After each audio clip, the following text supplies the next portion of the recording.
Las misericordias de Dios se renuevan cada mañana. Su voluntad es buena, agradable y perfecta. Bienvenidos a una nueva emisión de Vidas con Propósito, para volver a vivir. Solo el que aprende de Jesús encontrará descanso para su alma. Hola, muy buenos días, bienvenidos a Vidas con Propósito, para volver a vivir. Les saluda Oscar Plata. En esta semana damos inicio a una nueva serie de miércoles y viernes titulada La compasión de Jesús. Y compartiremos en este programa y en el próximo el primer tema. La compasión de Jesús lo llevó a enseñar. Tú nos creaste con un propósito. La compasión de Jesús lo llevó a enseñar. Hoy responderá a este tema el pastor William Alarcón, pastor de la comunidad Vida con Propósito sede Girón. También nos acompaña Raúl Mocotocoro, líder de la iglesia. Buenos días, Raúl. Hola, Oscar, muy buenos días, pastor William, y muy buenos días a toda nuestra querida audiencia de Vidas con Propósito, que nos permite llegar a ustedes en este espacio los lunes, miércoles y viernes. Les recordamos a todos ustedes, queridos oyentes, que nuestros temas y muchos otros los pueden escuchar y recomendar a otras personas ingresando a nuestro canal en YouTube, colocando en el buscador de esta página Comunidad Vida con Propósito, en cualquier horario y desde la comodidad de su hogar. Estás escuchando Vidas con Propósito, para volver a vivir. La compasión de Jesús le llevó a enseñar. Cuando hablamos de compasión, Raúl, ¿qué es lo primero que se le viene o que se viene a nuestra mente? Bueno, Oscar, por lo general siempre asociamos la compasión con acciones tangibles de ayuda material a quienes más lo necesitan. Cuando pensamos en la palabra compasión, sí, Raúl, inmediatamente se nos viene a la mente pensamientos de ayuda social, y no es que esté mal, está bien. Por ejemplo, un hombre ayudando a algún indigente, una mujer que visita hospitales, un joven que se preocupa por los de la tercera edad y cosas similares a estas. Pastor William, buenos días. Hablando de la compasión de Jesús por las personas, ¿de qué otras maneras la demostró? Buenos días, Oscar, y buenos días, Raúl. Bueno, el evangelista Marcos, al hablarnos de la compasión de Jesús, saca una perla que quizás nunca hubiésemos contemplado, a menos de que este hombre nos lo hubiera revelado. Dice Marcos 6:34, cuando Jesús desembarcó y vio tanta gente, tuvo compasión de ellos porque eran como ovejas sin pastor. Así que comenzó a enseñarles muchas cosas. Según este versículo podemos resaltar que la compasión de Jesús lo llevó a enseñarles a las multitudes muchas cosas. Ya él y otros evangelistas nos han dicho en varias oportunidades que la compasión de Jesús lo llevó a sanar, a dar de comer, a liberar a los que estaban oprimidos por el diablo, pero en este pasaje Marco nos dice que la enseñanza es parte fundamental de la compasión de Jesús, Oscar. Pastor William, ¿cuál fue el panorama que Jesús contempló en la gente para que él en la enseñanza pudiera ver una forma de satisfacer sus necesidades? Bueno, lo que nos quiere decir Marcos es que las enseñanzas de Jesús son la forma más alta de compasión en las necesidades de las personas. Y para justificar mi respuesta y para entender lo que nos quiere decir Marcos, es importante conocer un poco más el contexto histórico y religioso de la época. Las multitudes a las que se está refiriendo Marcos son judíos. Ellos están siendo víctimas de la opresión de la élite religiosa. Sus dirigentes, los que habían sido llamados para guiar y cuidar sus vidas espirituales, los estaban extorsionando y presionando con las prácticas propias del judaísmo. Mateo, que es otro de los evangelistas, dice que las multitudes estaban agobiadas y desamparadas como ovejas sin pastor. Esto quiere decir que sus pastores, entiéndase los sacerdotes, escribas y fariseos, no solo los habían abandonado en su cuidado espiritual, sino que también usaban su posición para imponerles cargas imposibles de llevar. ¿Qué piensa William? Efectivamente, ¿cómo ayudaría Jesús a esta pobre gente? ¿Cómo les demostraría que en verdad les amaba y les importaba? ¿Cómo los liberaría de tan gran opresión? Pues con la enseñanza. Solo enseñándoles la verdad de Dios es que estas personas iban a encontrar su libertad. Solo conociendo la voluntad de Dios es que ellos romperían con la religiosidad sin sentido que no producía auténtica vida espiritual, Oscar y Raúl. Bueno, pastor, ¿por qué no profundizamos un poco más acerca de este tema y nos habla de qué manera operó la compasión de Jesús a través de su enseñanza? Bueno, Raúl, como primera medida veo que la enseñanza de Jesús los liberó de la opresión religiosa. Marcos 12:38 dice de la siguiente manera: como parte de su enseñanza, Jesús decía: tengan cuidado de los maestros de la ley. Les gusta pasearse con ropas ostentosas y que los saluden en las plazas. Una pregunta, o más bien dos: ¿qué pasaría si Jesús no hubiese enseñado? Si él no hubiese dejado su palabra. Bueno, yo creo que la religión sería más implacable de lo que ha sido. Si ha hecho cosas tan atroces estando la enseñanza de Jesús, no quisiera yo ni imaginarme lo que haría si Jesús nunca hubiese enseñado. Y este versículo nos afirma que como parte de su enseñanza, Jesús denunciaba a la élite religiosa de su época. Cuando el Señor dice tengan cuidado, realmente se está oponiendo a todas las prácticas religiosas instauradas por los sacerdotes y secundadas por los escribas y fariseos. Lo que el Señor está diciendo de esta gente es que es peligrosa. Es como cuando uno va por una carretera y ve una señal que dice cuidado, zona de derrumbes, cuidado, superficie deslizante, o cuidado, animales en la vía. Si usted o yo vemos esas señales de tránsito y no andamos con precaución, estamos actuando neciamente. ¿Por qué el Señor estaba tan indignado con la religión de su época? ¿Acaso ella no había nacido producto de la revelación que él mismo hizo en el Antiguo Testamento a través de Moisés? ¿Qué hacían los religiosos de la época de Jesús que provocó tan severas palabras del Señor Jesucristo? Bueno, cuando uno estudia el libro de Mateo y especialmente el capítulo 23, entonces podríamos creer que lo que estamos leyendo en ese capítulo pareciera más bien una combinación entre Chucky, Frankenstein, Annabelle, ¿sí? Todas las acciones que hacían los religiosos de la época de Jesús eran crueles y depravadas, pero exteriormente ellos se disfrazaban con una aparente bondad. Y Jesús les advierte a sus discípulos en Mateo 6:12. Entonces comprendieron que no les decía que se cuidaran de la levadura del pan, sino de la enseñanza de los fariseos y de los saduceos. Jesús claramente le dice a sus discípulos que deben cuidarse de lo que enseñan los religiosos. Jesús prácticamente los está inmunizando a sus discípulos, a sus seguidores, para que no caigan en la religiosidad. Así que la compasión de Jesús no solo ataca la religiosidad, sino que nos previene para que no caigamos en ella. Bueno, pastor, ¿por qué el Señor Jesús una y otra vez les advirtió a sus discípulos sobre la religiosidad? Bueno, creo que hay una razón lógica, y es que todos somos dados a convertirnos en religiosos. De una u otra manera pareciera que todos lleváramos en ocasiones un fariseo dentro. Dice Mateo 5:20, porque les digo a ustedes que no van a entrar en el reino de los cielos a menos que su justicia supere a la de los fariseos y de los maestros de la ley.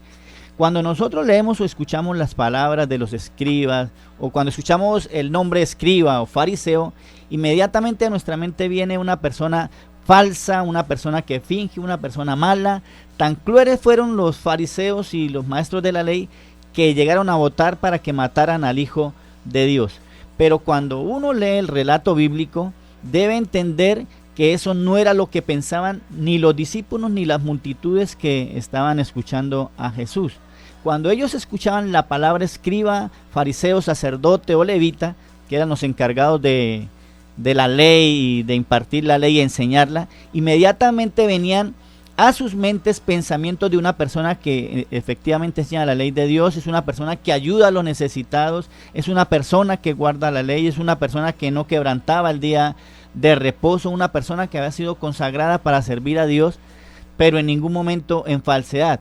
Porque la religiosidad, Oscar y Raúl y mi querida audiencia, engaña a las personas haciéndoles creer y parecer que son espirituales cuando no lo son.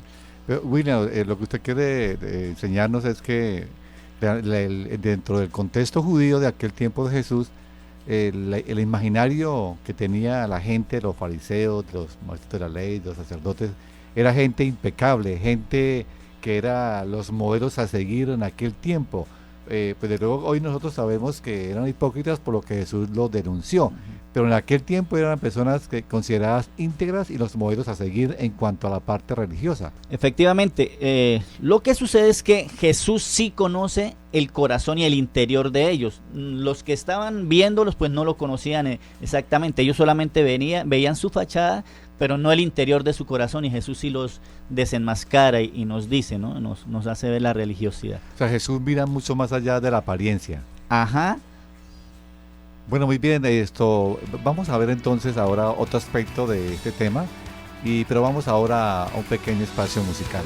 Vidas con propósito en el dial 1020 AM de Radio Primavera.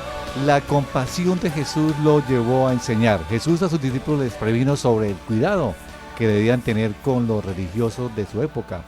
Lo aprendimos en el segmento anterior. Pero veamos cuál es la actitud de Jesús frente a ello, William. Bueno, lo que hace Jesús con los religiosos, Oscar, es desenmascararlos. Jesús los denuncia públicamente, ¿sí? Y en este pasaje de Mateo 5:20, Jesús sí que los descalificó. De hecho, Jesús fue bastante duro con ellos por su enseñanza, que no era, enseñaban una cosa, pero hacían otra. El Señor les está asegurando a toda la multitud que de ninguna manera entrará en el reino de Dios a menos de que la justicia supere a lo de los fariseos y los maestros de la ley. Pero Jesús no solo se quedó ahí, sino que más adelante en Mateo 6:1 sigue diciendo: cuídense de no hacer sus obras de justicia delante de la gente para llamar la atención. Si actúan así, su Padre que está en el cielo no les dará ninguna recompensa. Así que Jesús los descalifica ante toda la multitud, y de seguro muchos se estarán preguntando el por qué.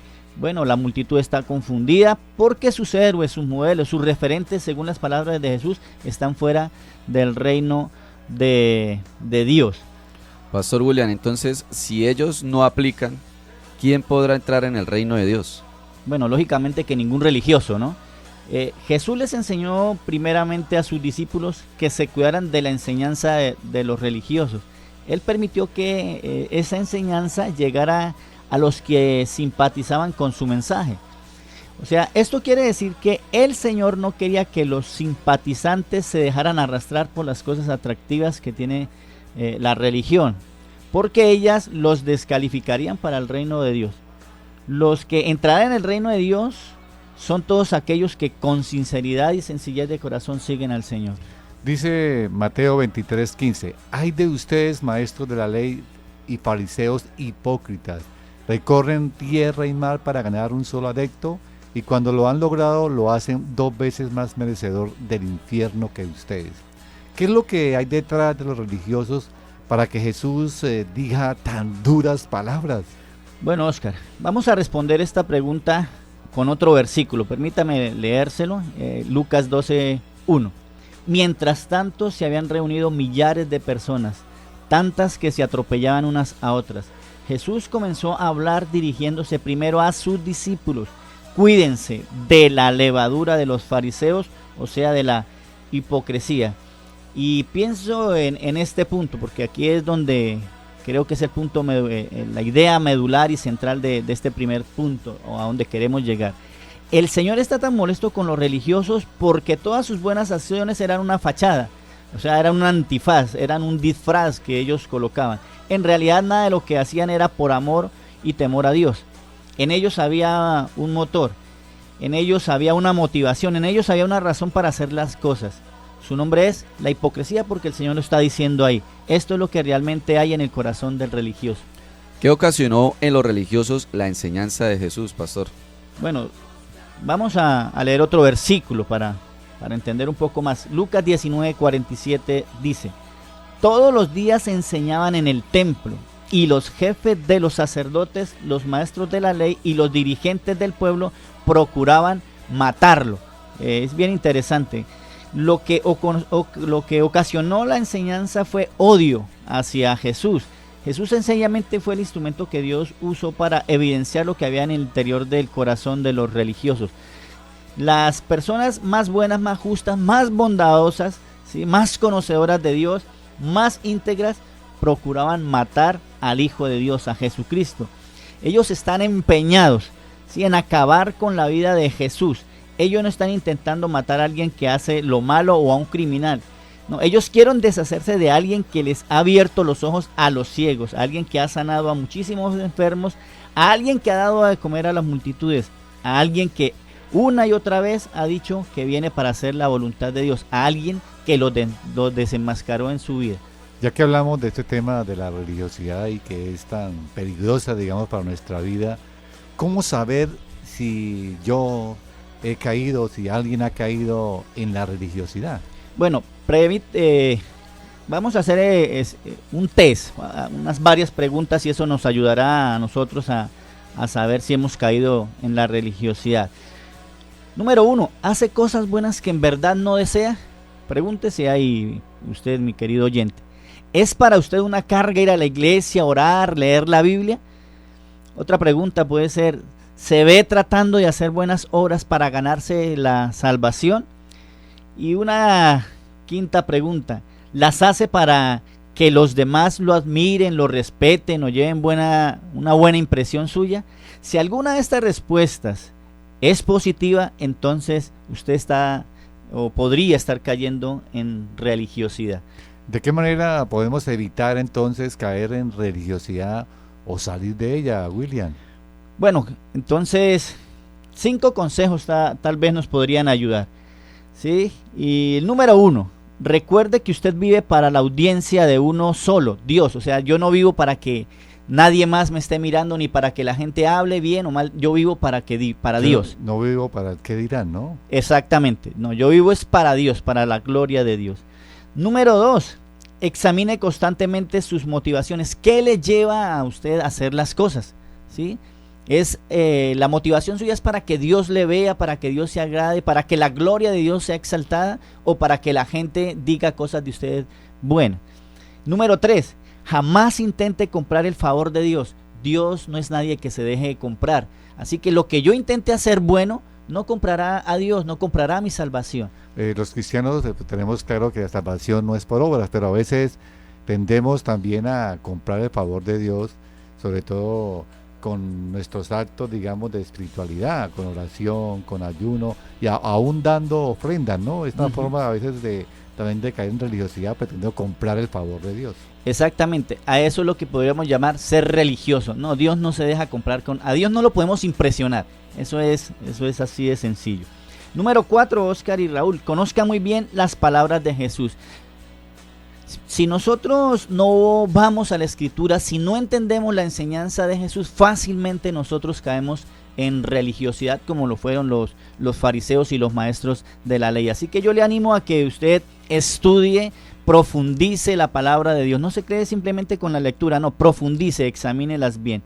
Y número 5, no busque el reconocimiento de los hombres. Bueno, en el primero había dicho que vivimos para una sola audiencia, que es Dios. Entonces, en este caso, si yo vivo para el qué dirán, para que la gente me resalte cosas, pues efectivamente ya estoy siendo un religioso. Tengo una fachada, pero mi corazón está dañado delante de Dios. Estás escuchando Vidas con Propósito, para volver a vivir. La compasión de Jesús lo llevó a enseñar, Pastor William. ¿Qué otro aspecto nos transmite Jesús por medio de su compasión a sus seguidores? Bueno, lo segundo, creería yo, es que la enseñanza de Jesús nos capacita para vivir una vida con propósito. Escribe Marcos 2 del 13 al 14, dice: de nuevo salió Jesús a la orilla del lago. Toda la gente acudía a él y les enseñaba. Al pasar vio a Leví, hijo de Alfeo, donde éste cobraba impuestos. Sígueme, le dijo Jesús, y Leví se levantó y lo siguió.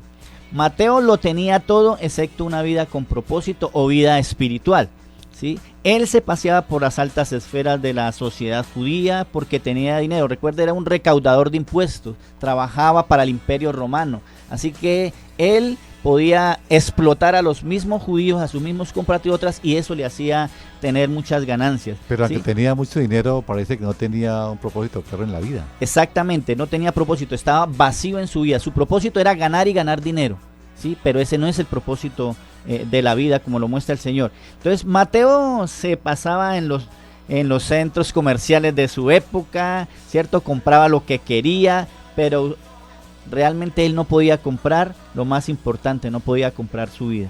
Así que, ¿qué fue lo que llevó a Mateo a dejarlo todo por seguir a Jesús?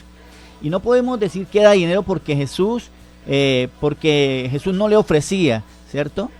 A Mateo dinero. A Mateo le sobraba el dinero debido a la posición, como lo dijimos anteriormente. Realmente lo que le ofrece Jesús a Mateo es propósito, una verdadera vida, una vida plena que supera que supera la existencia, ¿sí? Esto fue lo que llevó a Mateo a seguir a Jesús. Cuando él compara el banco de los tributos frente a fuente de su seguridad, fuente de su estabilidad, fuente de su prosperidad, con Jesús, él no puede tomar otra decisión y corre hacia Cristo, quien le está dando la mejor oportunidad, y es vida en abundancia. Bueno, William, entonces, ya que usted habla de propósito, entonces, ¿qué es una vida? Digamos, veamos entonces lo contrario. ¿Qué es una vida sin propósito? Para entender qué es una vida con propósito. Déjeme hacerle algunas apreciaciones, Oscar, para entender más este aspecto de qué es una vida sin propósito. Hay vidas que tienen sueños, pero no tienen propósito. O sea, estos son los que dicen que algún día seré esto o aquello, pero no trabajan para lograrlo. Viven en un sueño estando despiertos. Hay vidas que tienen metas, pero no tienen propósito. Estos son los que no solo dicen lo que quieren, sino que esforzadamente trabajan para alcanzarlo. Son los que se levantan con la energía de cada día para ver cumplida su meta. Hay vidas que tienen muchas cosas, pero no tienen propósito. Estos son los que han alcanzado muchas metas materiales, casa, carro, enseres, pero para ellos el significado de su vida es tener, poseer, comprar, viajar. Ellos tratan con llenar sus vidas, sus vacíos más profundos con cosas materiales. Y hay vidas que tienen muchos placeres, pero no tienen propósito. Estos son los que han encontrado en el placer el escape a sus vicios, solo que se vuelven esclavos de estos vicios, o sea, practican el pecado, alcoholismo, drogadicción, sexo ilícito. Y hay vidas que hacen cosas buenas, pero no tienen propósito. Estos son los que han basado su existencia en obrar bien, o sea, buenas obras. No es que esté del todo mal hacer las obras, pero esto no da plena satisfacción. Estás escuchando Vidas con Propósito, para volver a vivir. Apreciados oyentes, el próximo viernes vamos a continuar con la segunda parte de este interesante tema aquí en el Dial 1020 de Radio Primavera. También los invitamos a nuestras reuniones los días domingos en Piedecuesta a las 8 de la mañana, en la carrera séptima número 450, lo mismo que en el poblado municipio de Girón a las 8 de la mañana, en nuestra sede ubicada en el restaurante y asadero Superpollo en la carrera 26, número 4121, segundo piso.